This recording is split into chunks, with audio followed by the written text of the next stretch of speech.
ಇನ್ನು ಮಂಡ್ಯದಲ್ಲಿ ನಿಲ್ಲದ ಹೆಣ್ಣು ಭ್ರೂಣ ಹತ್ಯೆ ಹಾಗೇನೆ ಈ ಪತ್ತೆ ದಂಧೆ ಏನಿದೆ ಆಲೆಮನೆ ಹೆಲ್ತ್ ಕ್ವಾರ್ಟರ್ಸ್ ಬಳಿಕ ತೋಟದ ಮನೆಯಲ್ಲೂ ಕೂಡ ದಂಧೆ ನಡೀತಾ ಇದೆ. ಸೊ ಮಂಡ್ಯದಲ್ಲಿ ಇನ್ನೂ ಕೂಡ ಈ ಹೆಣ್ಣು ಭ್ರೂಣ ಪತ್ತೆ ಹಾಗೇನೆ ಹತ್ಯೆ ಒಂದು ದಂಧೆ ನಡೀತಿತ್ತಲ್ಲ. ಹಿಂದೆ ಕೂಡ ನಾವು ಇದರ ಬಗ್ಗೆ ವಿಸ್ತೃತವಾಗಿ ಡೀಟೇಲ್ಸ್ ಅನ್ನ ನೀಡಿದ್ವಿ, ರಿಪೋರ್ಟ್ ಮಾಡಿದ್ವಿ. ಆಲೆಮನೆಯಲ್ಲಿ ಆದಂತಹ ವಿಚಾರ ಈಗ ಮಾವಿನಕೆರೆ ತೋಟದ ಮನೆಯಲ್ಲಿ ಇನ್ನೂ ಕೂಡ ಮುಂದುವರಿತಿದೆ. ಮಂಡ್ಯ ಜಿಲ್ಲೆ ನಾಗಮಂಗಲ ತಾಲೂಕಿನ ಮಾವಿನಕೆರೆ ಗ್ರಾಮದಲ್ಲಿ ಈಗಲೂ ಕೂಡ ಈ ಭ್ರೂಣ ಪತ್ತೆ ಮಾಡೋದಾಗ್ಲಿ ಹತ್ಯೆ ಮಾಡುವಂಥದ್ದು, ಭ್ರೂಣಲಿಂಗ ಪತ್ತೆ ಮಾಡ್ತಿರ್ಬೇಕಾದ್ರೆ ಅಧಿಕಾರಿಗಳ ರೇಡ್, ಡಿಎಚ್ಒ ಡಾಕ್ಟರ್ ಮೋಹನ್ ನೇತೃತ್ವದಲ್ಲಿ ಆರೋಗ್ಯ ಇಲಾಖೆ ಒಂದು ತೋಟದ ಮನೆ ಅಂದ್ರೆ ಇವ್ರು ಎಂತೆಂಥ ಜಾಗಗಳನ್ನು ನೋಡ್ಕೊಂಡಿದ್ದಾರೆ ನೋಡಿ. ತೋಟದ ಮನೆ ಅಂದ್ರೆ ಯಾರಿಗೂ ಕೂಡ ಅನುಮಾನ ಬರಲ್ಲ, ಯಾರೋ ಅವ್ರ ಕಡೆಯವ್ರು ಬಂದು ಹೋಗ್ತಿದ್ದಾರೆ ಅಂತ ಅನ್ಕೋತಾರೆ ಅಂತ. ದಾಳಿ ವೇಳೆ ಅಬಾರ್ಷನ್ ಕಿಟ್ ಸಿಕ್ಕಿದೆ, ಸ್ಕ್ಯಾನಿಂಗ್ ಮಿಷನ್ ಸಿಕ್ಕಿದೆ. ದಾಳಿ ವೇಳೆ ಸ್ಥಳದಲ್ಲಿದ್ದಂಥ ಹಾಸನ ಮೂಲದ ಗರ್ಭಿಣಿ ಮಹಿಳೆ ಭ್ರೂಣಲಿಂಗ ಪತ್ತೆಗಾಗಿ ಗರ್ಭಿಣಿ ಮಹಿಳೆಯನ್ನ ಕರೆತಂದಿದ್ರು. ಈ ಗ್ಯಾಂಗ್ 3ನೇ ಹೆಣ್ಣು ಭ್ರೂಣ ಅಬಾರ್ಷನ್ಗೆ ಬಂದಿದ್ರು.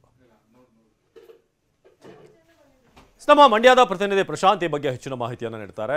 ಪ್ರಶಾಂತ್, ಈಗ ಹಿಂದೆ ಕೂಡ ಹಲವಾರು ಬಾರಿ ನೀವು ಕೂಡ ಅಲ್ಲಿಂದ ವಿಸ್ತೃತವಾಗಿ ವರದಿಯನ್ನು ಕೊಟ್ಟಿದ್ರಿ, ಆಲೆಮನೆ ಬೇರೆ ಬೇರೆ ಕಡೆ ಆಗಿರುವಂಥದ್ದು ಏನೇನು ದಂಧೆ ನಡೀತಿತ್ತು ಅಂತ. ಆದ್ರೆ ಈಗ ಅವರು ಬೇರೆ ಲೊಕೇಶನ್ಗಳನ್ನ ನೋಡ್ಕೊಂಡಿದ್ದಾರೆ. ಏನ್ ಕತೆ ಅಂತ, ಈ ಫಾರ್ಮ್ ಹೌಸ್ ಇರಬಹುದು ಅಥವಾ ತೋಟದ ಮನೆ ಇದೆಲ್ಲ ಕಡೆ ಅಂತ ಏನಾಗಿತ್ತು, ಇಲ್ಲಿ ಯಾರು ಈ ಗ್ಯಾಂಗ್ನಲ್ಲಿ ಇದ್ದಂಥವ್ರು ಅಂತ?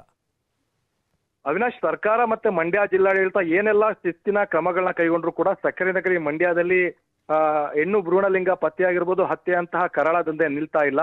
ಈಗಾಗಲೇ ಆಲೆಮನೆಯಲ್ಲಿ ದೊಡ್ಡ ಮಟ್ಟಿಗೆ ನಡೆದಿತ್ತು. ಇದು ರಾಜ್ಯ ಮಟ್ಟದಲ್ಲೂ ಕೂಡ ದೊಡ್ಡ ಮಟ್ಟನ ಸುದ್ದಿ ಮಾಡಿತ್ತು. ಆ ನಂತರದಲ್ಲಿ ಹೆಲ್ತ್ ಕ್ವಾರ್ಟರ್ಸ್ ನಲ್ಲೂ ಕೂಡ ಇದೇ ರೀತಿಯ ಭ್ರೂಣಲಿಂಗ ಪತ್ತೆಯ ಕೆಲಸ ನಡೀತಿತ್ತು. ಅದಕ್ಕೆ ಸಂಬಂಧಪಟ್ಟಂತೆನೂ ಕೂಡ ಅಧಿಕಾರಿಗಳ ದಾಳಿ ನಡೆಸಿದ್ರು. ಇದೀಗ ತೋಟದ ಮನೆಯಲ್ಲಿ ಮತ್ತೊಮ್ಮೆ ಕೂಡ ಭ್ರೂಣಲಿಂಗವನ್ನ ಪತ್ತೆ ಮಾಡುವಂತದ್ದು ಜೊತೆಗೆ ಹತ್ಯೆ ಮಾಡುವಂತಹ ಪ್ರಕರಣಕ್ಕೆ ಸಂಬಂಧಪಟ್ಟಂತೆ ತಡರಾತ್ರಿ ಮಂಡ್ಯದ ಡಿಎಚ್ಒ ಮೋಹನ್ ಅವರ ನೇತೃತ್ವದಲ್ಲಿ ಕಾರ್ಯಾಚರಣೆಯನ್ನ ನಡೆಸಿ ಈಗಾಗಲೇ 3 ಜನರನ್ನು ಕೂಡ ಬಂಧಿಸಿದ್ದಾರೆ. ಪ್ರಮುಖವಾಗಿ ಹಾಸನದ ಮೂಲದ ಮಹಿಳೆಯನ್ನ ಕರ್ಕೊಂಡ್ಬಂದು ಸುಮಾರು ಒಂದು 25,000 ರೂಪಾಯಿಯನ್ನ ಪಡ್ಕೊಂಡು ಅಂದ್ರೆ 3ನೇ ಮಗು ಹೆಣ್ಣು ಅಂತ ತಿಳಿದ ನಂತರದಲ್ಲಿ ಹತ್ಯೆ ಮಾಡೋದಕ್ಕೂ ಕೂಡ ಮುಂದಾಗಿದ್ರು.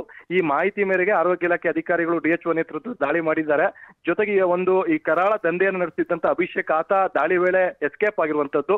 ಪ್ರಕರಣಕ್ಕೆ ಸಂಬಂಧಪಟ್ಟಂತೆ ತೋಟದ ಮಾಲೀಕ ಧನಂಜಯ ಸೇರಿದಂತೆ ಇನ್ನಿಬ್ಬರನ್ನು ಕೂಡ ಬಂಧಿಸಿ ಬೆಳ್ಳೂರು ಠಾಣೆಯಲ್ಲಿ ಪ್ರಕರಣ ಕೂಡ ದಾಖಲಾಗಿರುವಂತದ್ದು. ಅವಿನಾಶ್, ಧನ್ಯವಾದ ಪ್ರಶಾಂತ್.